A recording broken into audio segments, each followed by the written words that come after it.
यानंतर एक मोठी बातमी समोर येते। संतोष देशमुख हत्या प्रकरणी 3 जूनला पुढील सुनावणी होते। संतोष देशमुख हत्या प्रकरणी बीडच्या विशेष मकोका न्यायालयामध्ये सुनावणी झाली आहे आणि या सुनावणीला विशेष सरकारी वकील उज्ज्वल निकम हे गैरहजर राहिले आहेत। त्यांच्या जागी सहाय्यक सरकारी वकिलांकडून युक्तिवाद करण्यात आला। सहाय्यक सरकारी वकील बाळासाहेब कोल्हे यांनी हा युक्तिवाद केलाय। सुनावणीला धनंजय देशमुख यांची देखील उपस्थिती होती। आता 3 जूनच्या सुनावणीकडे अवघ्या राज्याचं लक्ष लागून आहे।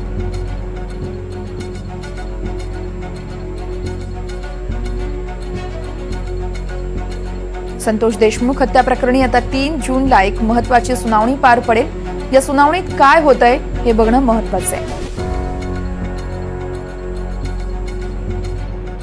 आजच्या सुनावणीमध्ये विष्णू चाटेने जो दोषमुक्त करण्याचा अर्ज दिला होता तो त्यांच्या वकिलाने परत घेतलेला आहे।